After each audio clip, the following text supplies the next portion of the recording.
We will begin with a prayer. And this prayer actually comes from an unknown source on Beatitudes for caregivers, because today's gospel reading is Beatitudes.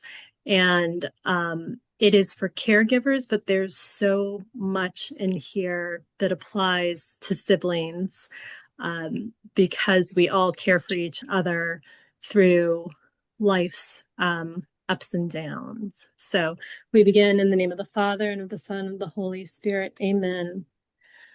Blessed are those who care and who are not afraid to show it. They will let people know they are loved. Blessed are those who are gentle and patient. They will help people to grow as the sun helps the buds to open and blossom. Blessed are those who have the ability to listen. They will lighten many a burden. Blessed are those who know how and when to let go. They will have the joy of seeing people find themselves. Blessed are those who recognize their own need to receive and who receive with graciousness. They will be able to give all the better. Blessed are those who give without hope of return. They will give people an experience of God. Amen. In the name of the Father, and the Son, and the Holy Spirit. So we have three very fabulous individuals with us today, each of whom has a sibling with a disability, and I'm going to let them introduce themselves. And we will start with Kate. Kate, tell us a little bit about yourself and your family. Yeah, so my name is Kate Onjieski, and I'm from Topeka, Kansas. I've lived there most of my life. I lived in Texas for a little bit for graduate school, but I currently work as a geologist for the state of Kansas at the Kansas Geological Survey. And I have one younger brother who's 2 years younger than me, and he was born with spina bifida, which is a birth defect where the spinal cord doesn't form quite properly. And so for him, that meant he is immobilized from the waist down, is in a wheelchair his whole life. And so my experience comes from having a younger sibling with that physical disability and learning how to live with that and to grow with that. Thank you. And now, Rick. Hi, my name is Rick Mason. I am from Newark, Illinois. I'm the eldest sibling of four. The second in line is my brother Andrew. He has Angelman syndrome. Angelman syndrome is a genetic anomaly. It's a microdeletion. Cognitively, Andrew's about it too, even though physically he's 33 this year, 34 this year, 34 this year. He's nonverbal. He suffers from severe seizures. He also has quite a hard time eating. So his prognosis is progressive. So he actually, as he gets older, is losing the ability to swallow. He's having more choking episodes, things like that. Yeah, located in Newark, Illinois. A little bit about me. I'm a graduate of Benedictine University. I'm almost done with my spiritual direction certificate. It's a 3-year program here. And just really grateful to be here. And thank you all for being here too. Thank you, Rick. And Gabriel. So I'm Gabriel Aliaga. I'm a student at the Catholic University of America. I'm a major in philosophy pre-law with a minor in politics. I also work for the university. I help out with the summer programming. And my brother's a year and a half older than me. He is autism. He's high functioning. He mostly struggles with paying attention and with social interaction. And yeah, he's high functioning, so he's taking some college courses. He can only take 1 or 2 at a time. And yeah. Thank you. So now we'll start, and I'm going to ask the same question to all three of you, and we'll start with Gabriel responding, and then Kate, and then Rick. So tell us what growing up with your sibling was like in your early years. What are some memories of how you interacted or how your life might have been different from your peers? Go ahead, Gabriel. Yeah, so I would say for the beginning of my life, for the first 7 to 10 years, like it was very fairly normal. My brother and I felt like we were the same maturity level. It felt like we were kind of just normal brothers. And as time went on, I could see that I was starting to mature more than him. Um, and I did not know he had autism for quite a while. It was just something that I grew up with. I found normal. Um, and it was through one occasion where my father he was watching some YouTube video and I saw him watching it. And it was about these parents dealing with a son with autism and how it relates to the faith. And I asked him what autism was. He talked to me a little bit about it. And it wasn't then that I made the connection, but maybe like a week or two later that I realized that my brother had autism. And it wasn't some grand revelation for me. It wasn't some big deal for me. It was just kind of like, oh, he has autism. Okay.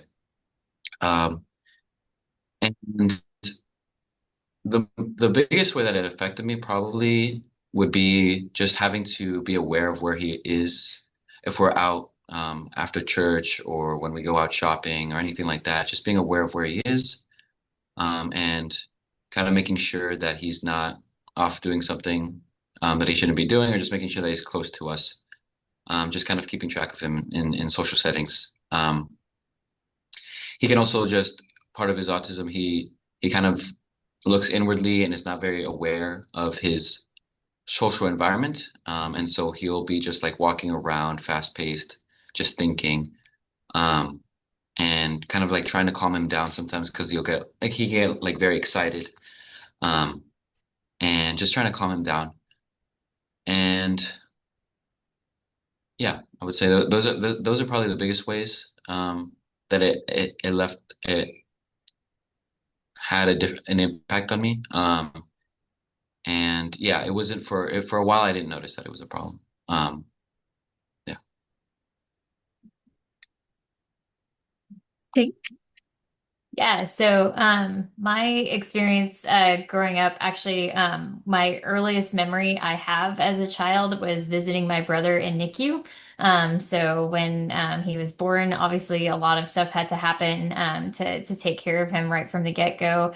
And so a lot of my experience growing up is remembering, the multiple surgeries and trips to different children's hospitals and stuff like that that we had to, try to accommodate with. And then really, again, as a kid, you don't really realize that it's that different for you. But my reality was trying to figure out how he could participate, right? So it's like, hey, I want to go catch fireflies in the front yard. How do I make it so that Josh can play too? And so that was, and again, as a child, like you're super adaptable, right? So it was always, constantly figuring out these different ways for us to still be able to do activities together, and didn't seem like a really big deal at the time, but it was teaching me that adaptability and recognizing like how do I help others participate in ways that maybe are a struggle for them. And so that was one way that definitely influenced me very early on. And then I think also just, a little bit more independent, just by its nature, my parents had to give a lot of attention to him, again, whether it was surgeries or like, again, he'd be like, there were times where he'd have to be flat on his stomach for 2 months after a surgery. And so like he was like all summer laid out. So it's like, all right, like we're not going on family vacation. What, fun can we make here? And, things like that. So again, really just that the flexibility, adaptability, and then a little bit of independence in figuring out, okay, let's come up with a new game plan. How can we do this? So that was really big ways in my early childhood that influenced me. I just love the visual of you laying in the grass with your brother, trying to find different things that you all can do. And it's a very it's not something many kids do now, right? For sure. Yep. All right, Rick. Yeah. So, Kate, I really identify with some of your early childhood. Gabriel, you too, different ways, but it's fascinating, right? So some of my earliest memories are also of the hospital. We spent a lot of time there. So much time that in ways the hospital became just much like a home for me, for other siblings. my earliest memories of my brother were actually of him not speaking. He's nonverbal, so it's really quite an image to see somebody cry but not have a voice, And so some of my earliest memories were of him kind of having that nonverbal, um, cries during, in the hospital and at home.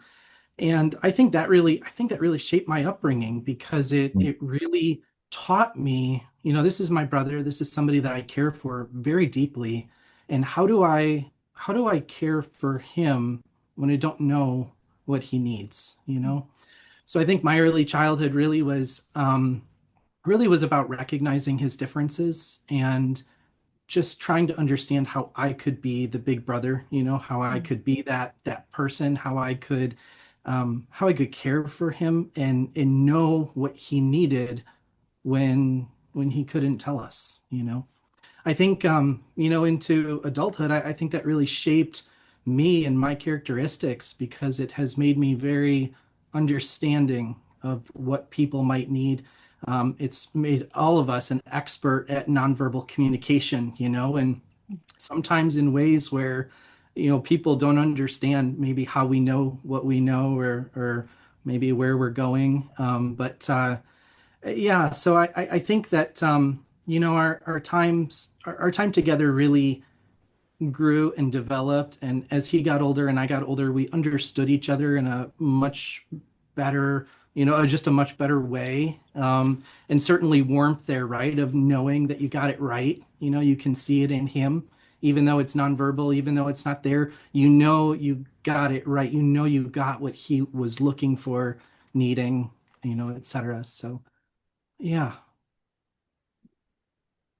Thank you.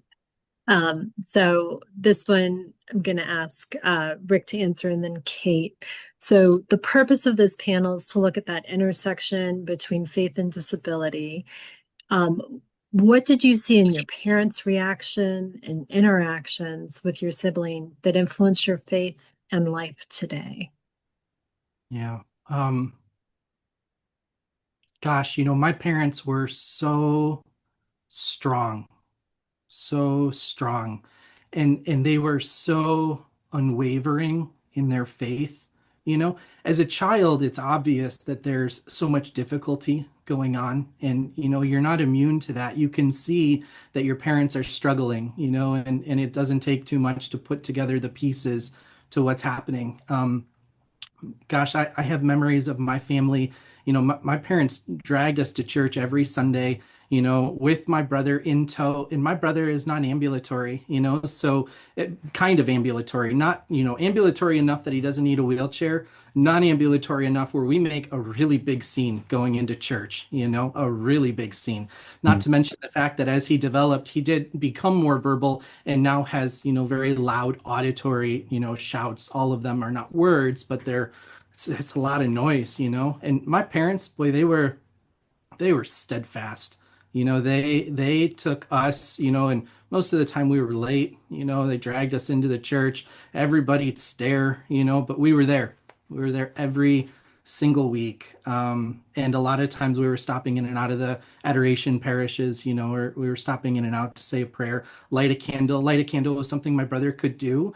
Um, and I think that their faithful perseverance really rubbed off on me in a way that built real resilience in me as a child and resilience that I could take with me into adulthood, resilience that impacts me now. Because of him, my family founded a charity, really a therapeutic horseback riding charity that I volunteer my time at. Um, and we see children like my brother, every day, and we see, their parents giving them the same steps that my parents gave my brother. And I just think that ability to emulate faith to your children in that very steadfast way, a child feels that. And as an adult, I look back and I still feel that. Kate, you can't say ditto. Okay. Yeah, I know. Yeah, I very, very much relate. No, my parents were and are incredible witnesses to the power of faith and being faithful through it. Again, a lot of times, and as I've gotten older, we've been able to kind of process some of those darker, times, but just to have that faithfulness in times of, real trial and tribulation, and to hold all of that together and to keep our family pointed towards Jesus the entire time. Not only was it, yes, like we're going to mass and we're doing that, but like my mom has been a youth minister her whole life. So not only is she caring for her child with a disability, she's continuing to pour herself out into others every single week. Like she just doesn't stop.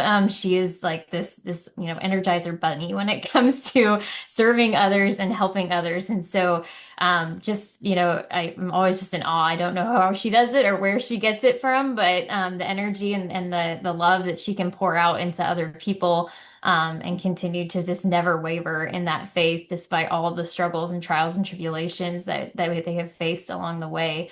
And then just the pure tenacity. Like I remember Josh was on one of the field trips to go visit the state capitol. Okay, it's like some god awful number of steps to the top of the Capitol building, and she carried him on her back as a piggyback ride all the way to the top so that he would be a part and could do that with his classmates. And so, and then I've got memories of us going to World Youth Day in Madrid, Spain, and God bless Europe, but ADA is not a thing there. So we would literally like have Prince Ali was the chant we would sing as we all lifted him in his wheelchair so we could go up and down the staircases to get on the subway or wherever it was that we needed to go. But so again, just the constant, yes, like we are always pointed towards Jesus and walking that path together. And no matter what, you're going to be a part of it. No matter what the obstacle is, we will make sure that we are all in this together. Was just the incredible witness that I had from my parents.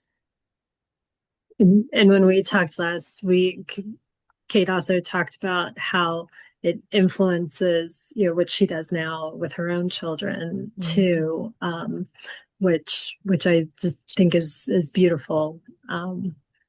So Gabriel, I've talked to a lot of parents who are so concerned that their children with autism spectrum disorders will not be able to move beyond rote prayer.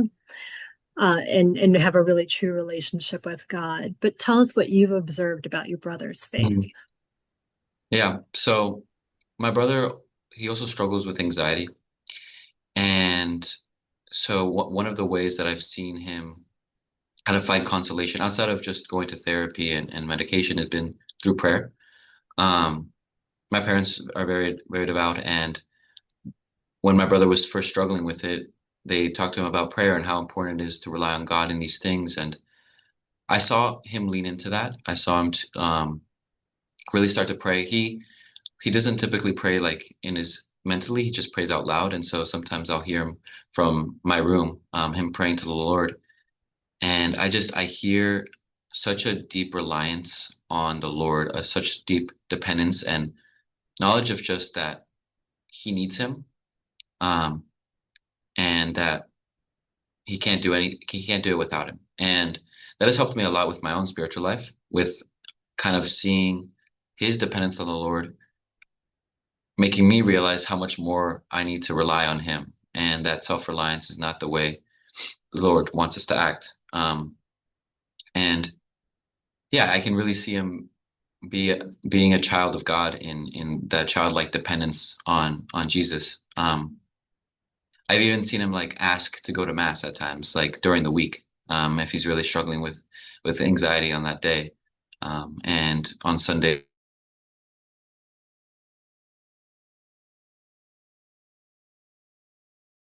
a lot with my own faith in having that reliance on the Lord and realizing that how important it is to be like a child, and to not try to be self-reliant.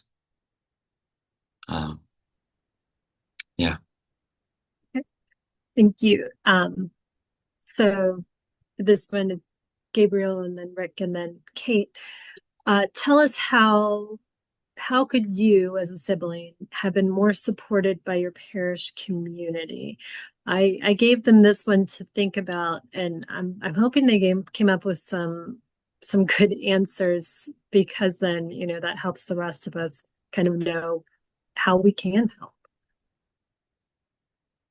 Yeah, so in my parish community, I would say we had good resources in our parish community. And I see the biggest thing was just letting people know. Um, I mean, it's very clear to them that they know, but just in watching him, but them knowing and then involving them. So, for example, I went to confirmation class with my brother, and we made sure that the confirmation, well, they were part of our parish community, so they already knew that my brother had autism, and so they were able to deal with that. I don't like the word deal, but to deal with that and to navigate that, and just having people be aware of it and being open to incorporating them, and to not make them feel excluded. I was in my Boy Scout troop in our parish, and we also had him involved for a while. Um, and people were just aware of that, and it was, like I said, we were able to navigate that. So I would say just awareness of it and how we can incorporate it would probably be a big way of getting support. And then just knowing what other resources are around. For example, um, near my parish, near my neighborhood, we have Special Olympics, and having him involved with that gets him out of the house, gets him active. Um, and that just helps with, with the anxiety and with just being more outside of himself and not being so inward looking. Um, so yeah, I would say those were probably the biggest helps.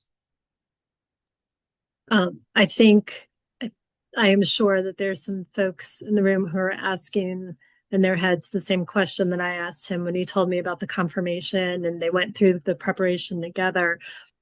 Because my question was, did they put you in the same group as your brother? Mhm. Because so often we use siblings as that expert knowledge, to the person with that expert knowledge to work with the sibling with a disability. And what was your answer? Yes, so we were in the same confirmation class. It was about maybe 50 of us. And for the most part, he was there, or I was there with him. And part of, OCIA, you can have parents standing in the back watching and learning as well. And so my dad would sometimes stay, and it would just be an extra hand to just watch him and see that he's paying attention and that he's learning. Um, but yeah, I think it went pretty well, and yeah. Yeah, because you said that when you broke into small groups, you were not in the same small group. And I Yeah, was so not happy to always. hear that, because Mhm. that completely changes the siblings experience, right? For sure. Yeah. All right. Rick, same question. Okay. Uh, I, I really thought about this question. I have to admit, and I might admit that I'm still thinking about this question. Gosh, there's so many different places to go with this. But I think the prudent one is, you know, we know we're not sneaky when we're sneaking into church, but you could make us feel like we're doing a good job sneaking. It's tough to come in late, and be a big convoy, but no, I say that only jokingly. We have a really great parish now, and praise God, my brother just recently received his sacraments. But we had a really a wounded, beginning with my brother. He was not allowed, we were told that he was not able to understand, and so therefore could not have his sacraments. And that created a lot of hurt in our very Catholic, cradle Catholic family. And praise God, now we're at the same parish. There's been a lot of growth in this parish, and now he has his sacraments, and it's very good. But I think that just kind of maybe even modeling off of Gabriel's response a little bit, I think acceptance would go a long way. And I think that just again, just a parish community's acceptance of you and your family I think would be really helpful in not ostracizing or marginalizing, you know, my family and others. Recently, we went to a different parish. It was one we hadn't been to. And I don't know anything about this church or this parish or anything really about them other than their ushers saw us coming down the sidewalk and it made an advanced movement. You know, when you're coming in at that time, it's hard for us to get out the door. There's a lot of challenges. But those ushers, they saw us coming and they went ahead of us to make room for us toward the back. They went to scoot some families over and try to, you know, make a space for our whole family to sit, which is really important for our family. You know, because usually we end up getting split up. You know, people want to stay where they were, but you know, just that simple act of kindness, you know, just that simple act of forward thought. Gosh, I was so impressed. I just thought that that was incredible. And I think if that same level of compassion, you know, could be brought into our churches, I think that would be just wonderful, you know. Thank you for that example too. Um, Kate, did you come up with anything? Yeah, so I think very similar to Gabriel and Rick, just the acceptance and maybe a little forethought on the planning. So I know we're actually just getting ready to break ground on a new church building. We've been in kind of the parish hall for the last 8 to 10 years, but because they knew, like Josh, you know, was a part of it, they specifically built a ramp that goes up behind the altar so that he could still, you know, serve at the altar and stuff like that. And so again, it's just little things like that that, you know, often aren't thought of. And so even when it comes down to, you know, planning the actual physical buildings themselves, or if we're renovating, you know, how are ways that we can make this more accessible so that everyone can participate is definitely a big one.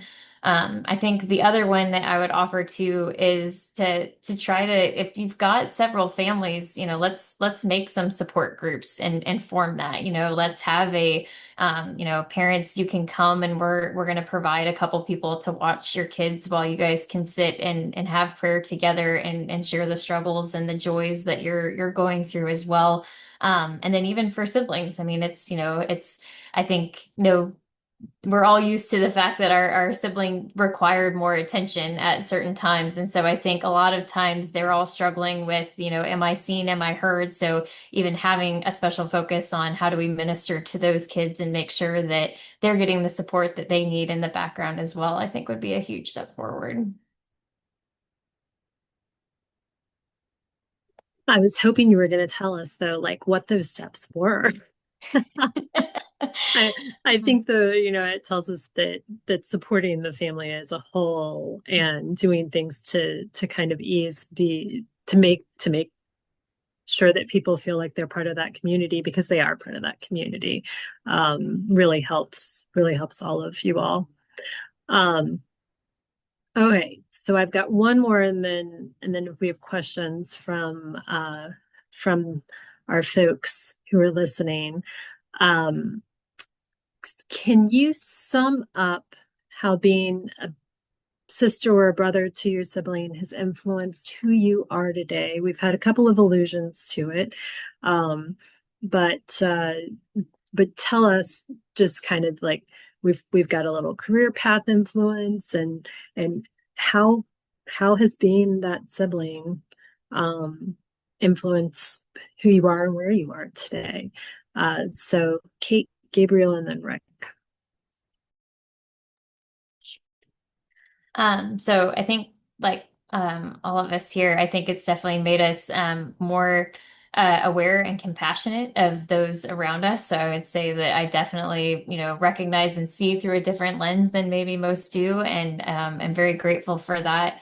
And then also just seeing the example of, again, my parents, my brother, the challenges that they have faced, I think has given me that tenacity to like, I don't care what the barrier is, like we're gonna find a way to get over it, under it, through it, no matter what. And so it's given me a real drive. And so I'm, you know, I like to think I'm a very independent person that again works to create an atmosphere that includes everyone, but also like, how are we going to move this forward and get through the obstacles? So I think just in general, that's kind of how it's shaped me. Gabriel? Yeah.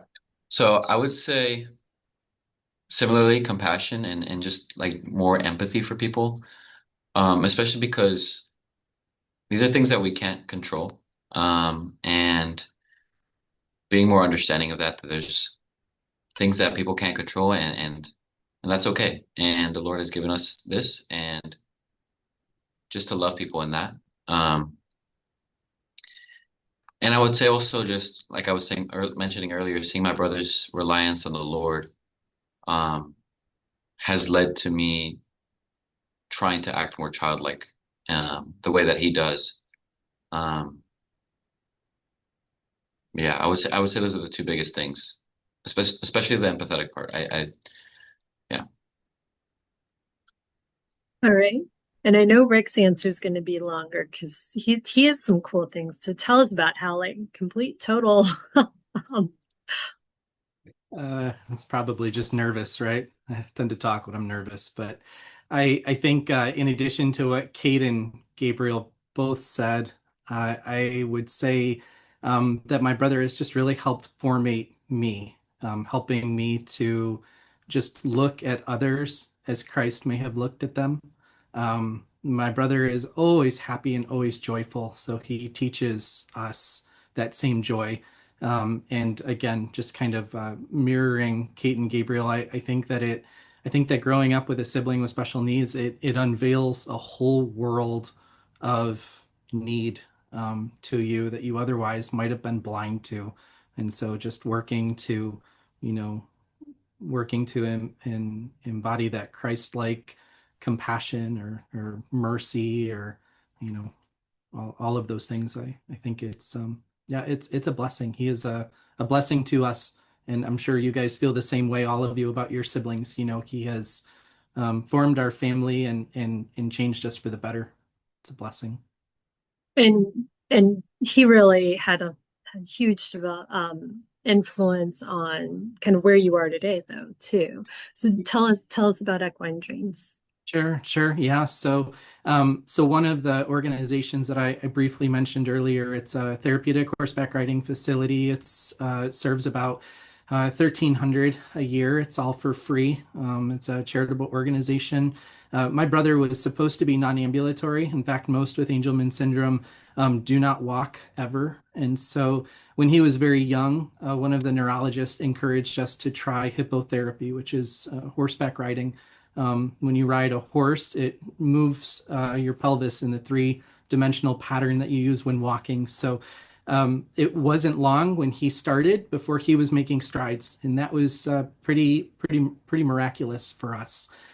Today he runs. We attribute that to his horseback riding. And so my family founded a charitable organization that has been running for 30 years, helping many more like my brother, and without whom, you know, that mission never would have existed. So, yeah, it's pretty cool. We help a lot of people. It's all for free. It's all volunteer run, and really, its inception is wholly attributed to Andrew. So, pretty Well, cool. and I didn't know about the physiological piece of it, like why that was such a good thing. But that's fabulous and amazing and ripples, right? Like just so many ripples or potential ripples. Um, so now what would you all like to know? What questions do you have?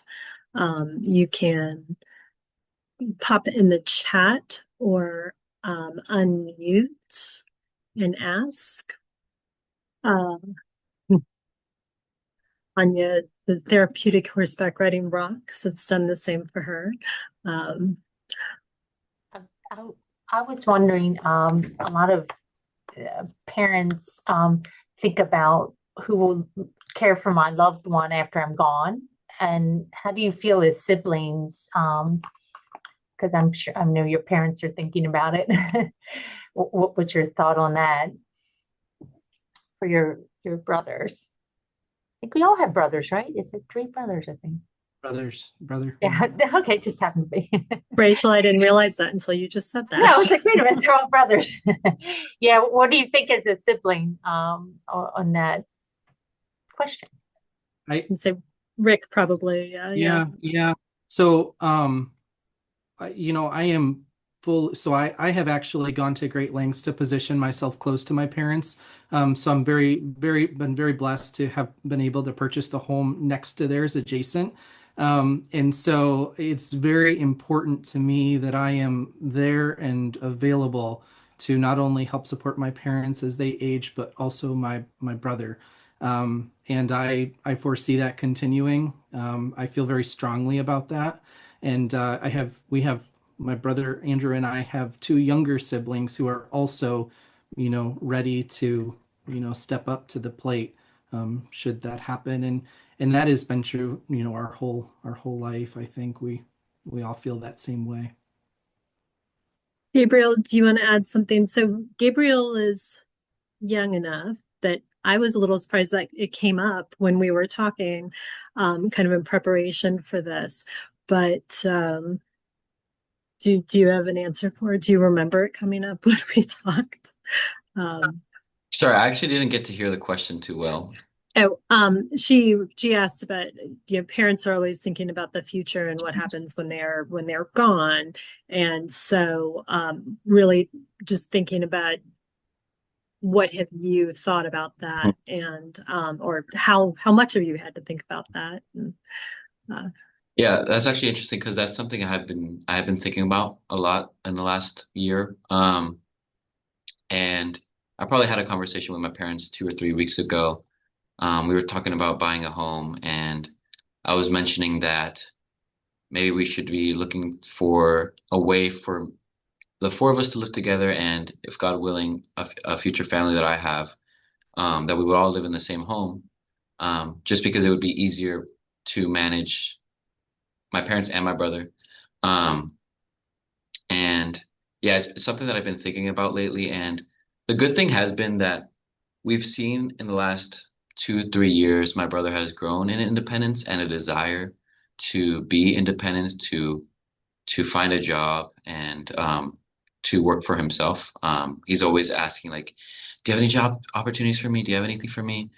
Um, so it's definitely something that I need to think about further. But right now, I think right now my plan is to try to find a way to live with him and with my parents, and to just move forward from there. Especially um, when it comes to God willing, finding a spouse, having them aware of that and having them aware of that.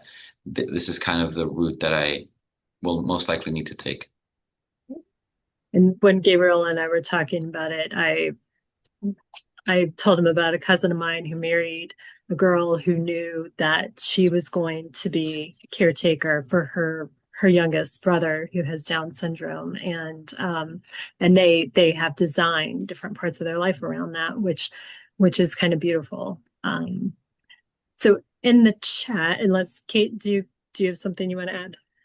I think it's, yeah, very similar to these two. It's just something that inherently we, as even if it's not the older sibling, right, we kind of take that on as and try to do our best to plan, and hopefully through God's grace, we've been very lucky. Similarly, we bought a house that's 2 doors down from my parents, so we're all still pretty close in the same area.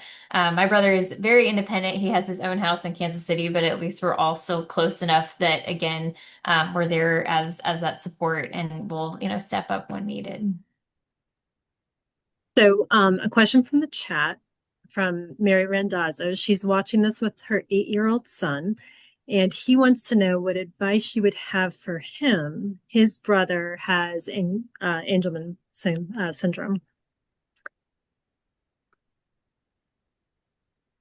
Oh, sorry. First of all, uh, so incredible. Angelman syndrome is more on the rare side. So how special that you are on this call, and joining us. And I think Gabriel and Kate would echo this as well. I think steadfast love of the Lord and faith, will carry you. And I think that um, I think that we practice that good spiritual love, and He takes care of us. Anybody else want to add anything? We'll go to the next question in the chat from Patty. What would you tell a new parent of a child with disabilities? What advice would you give them on how to support their other children and balance the needs of all of their children? I can go for this one. I would say, like I was mentioning earlier, awareness and just allowing them to understand what their sibling needs, and kind of what Rick was saying, like you're called to this, the Lord wants this for you, and kind of embracing that and allow telling them and allowing them to see that this is a gift from the Lord in that you can love this way. And just understanding that there's that self-sacrifice that comes for that. Yeah.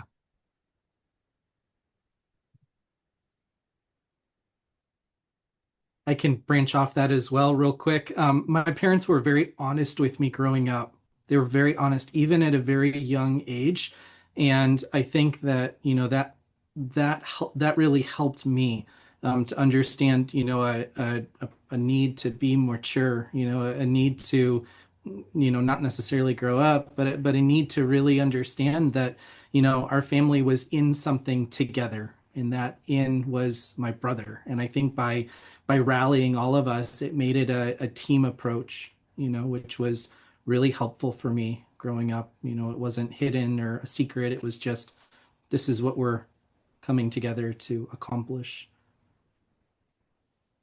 Yeah, I would echo that too, is yeah, embrace and honesty. So embrace it as a family and don't try to hide. I think that's a big part of it. So I know I have two young girls, and so yeah, explaining, even when they were probably 2 and 4, like, why is Uncle Josh different? And walking them through that, they have no problem. Like kids, like they just, they naturally just, oh, okay, that's the way it is, and they move on. And that's, and so yeah, just being that honest and recognizing it, but then, embracing it. Like this is where we are, and moving forward as a family with that. When you mentioned honesty, I thought you were possibly going to that whole like honesty, and this your sibling has needs that take a little more time, and if it was you, we would do that with you too. So we do not love you less, and all of that piece too. Because again, understanding that, and calling a spade, right? Like, Mhm. and trying to call out things that might be problems, um, for sure is kind of helpful. So, Emma, we'll come back to your question, if there's a little more time, just because I think, uh, so none of these folks are at the diocesan level, so I'm not sure if they're going to be able to answer that one, but we'll come back to it, if there's time. So Kathy's question is, we're having a mass/retreat for parents and family members who care for those with special needs. As sibling caregivers, what should we make sure is covered or included for siblings?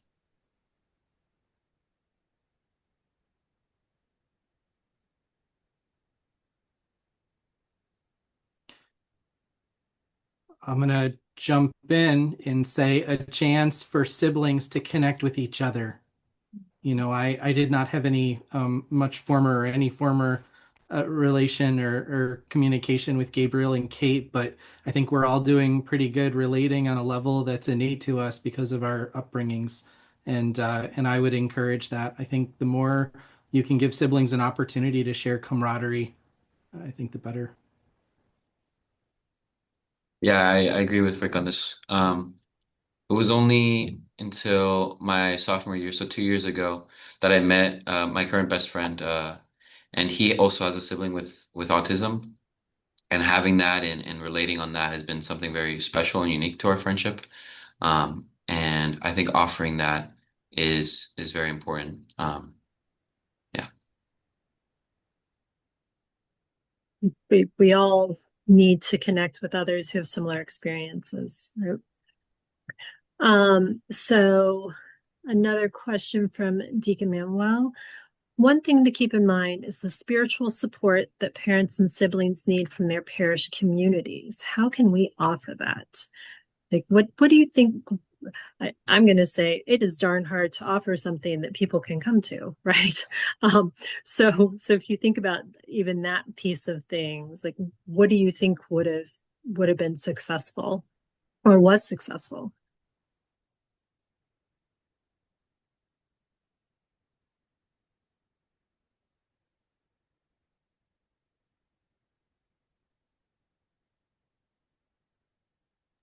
So Kate, you mentioned, you know, the parish making sure that whatever they built was accessible, right? Mhm. Do you think that Sure. had an influence on the family's spiritual development? Oh, absolutely. Yeah. So again, just the recognition of, we're going to do what we can to incorporate this into our plan and make sure that you guys, that Josh has a place here and that it's, way easier for him to be a part of the mass in a way that he wanted to be, is absolutely a huge way that they can do that. And then even, I think again, just recognizing, when they, are asking, kids to come to altar server training or again, those pieces of the mass, like being more involved. So I know like I've gotten to go to a couple eye care masses that are amazing too, right? So having those opportunities for kids that normally may not get to lecture at mass have that opportunity to do so. So I think again, continuing those trends of what are ways that we can incorporate everyone into the mass in any way that they want to serve, and how do we figure out a way for that to work for everyone?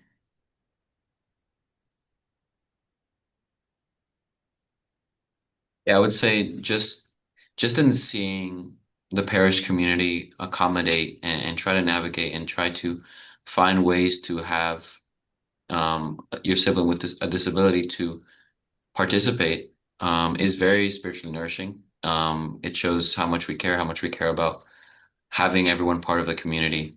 Um, so yeah, I just wanted to echo what Kate was saying.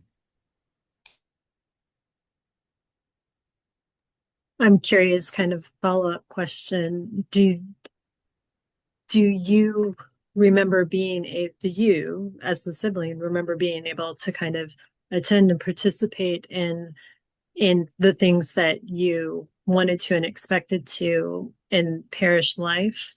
Or was that something that you might have experienced differently because of your siblings' needs? And that might be something so that's why I asked that, because if it's something you do experience very differently or can't experience, because then that's something that maybe a parish could look at, right?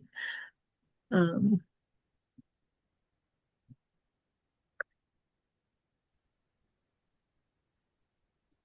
I think our experiences were different, for sure. And I'm not trying to make that a broader sense of the answer, but I do think that I think that any of those small actions that resulted in more inclusivity were felt and they were noticed and they were cherished. And that could have been as simple as, handing my sibling a bulletin on his way out of mass and not skipping him, and as far as, as far as myself being included, I do think that I was able to participate. I was an altar server. At that stage of our lives, I don't know that my brother would have made a great altar server, perfectly honestly. But now he would love to, and there are ways that he could participate. But he couldn't do the full mass. He could do one thing. He could do one thing and feel really proud about it. And I think that would be pretty cool. We're mhm. not at a place right now where that can happen, but I think that certainly our parish is bringing more children with special needs in to do some of the altar serving and some of the some things in a more adaptive sense. And I know Gabriel alluded to earlier, I think that there's just a lot of, there's just so much pride and love and, excitement when that happens. It's just overwhelming to see them included like that.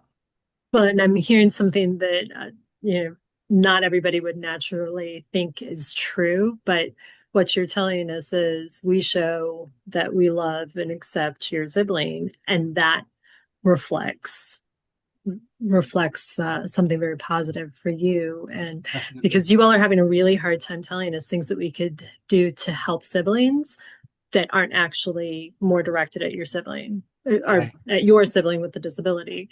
And so I'm sure others picked up on that too, but I think it's very telling, and probably not something everybody would expect.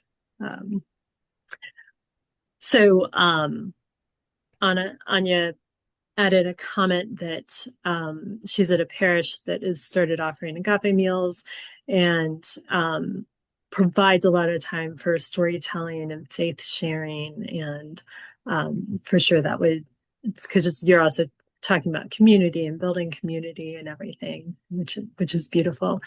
So I'm going to go back to Emma's question that you might have ideas for, because things surprise. Is there a way that a diocesan ministry, so like higher level than your parish, could support parishes and supporting families, do you think? By the way, Rick is part of our mentorship program, and he is at one of our parishes, and so he might have a little bit more context because we're having conversations about things like that. I'm not meaning to put you on the spot, but I'm excited for what I heard Rick say about wanting to get his brother to altar serve, because I think we're going to make that a goal. I think we're going to make that a goal, because that would just be amazing and fabulous in doing more in that parish. But anybody aware of anything you think that could be more of a top down to help? I have just a suggestion. Okay. Something that I see a need for. I work for the Diocese of Charleston Family Life, and we got a connection not with autism, but with the deaf community. And it's expensive, to bring priests in that know American Sign Language, but we could do something top down as doing things in deanery, like having at least one mass, providing confession once a month in each of the deaneries. That is something that can operate a little bit better, or at least us organize on the diocesan level and work down. And I say that's one example, but we could extend this to all the various communities. Yeah, so maybe looking for some way to mobilize things that a parish would like to do, but may not have kind of enough people that to be able to benefit, for them to put that investment of time and money and other resources into it. I think you're right. I think that's probably kind of the power of the diocese in there. Well, we have a couple of other comments in the chat that you may want to take a look at, just about how siblings talking help increase awareness during awareness months. But I think that this has been fabulous. Thank you so much, Kate, Rick, and Gabriel, for sharing so much of yourselves and your family with us today. And for all of the siblings out there, I hope you feel like you've had a little bit of a visit time with people who have similar experiences to you. So look for our next Where Faith and Disability Meets, which will be in December. And thank you so much for joining us. Bye.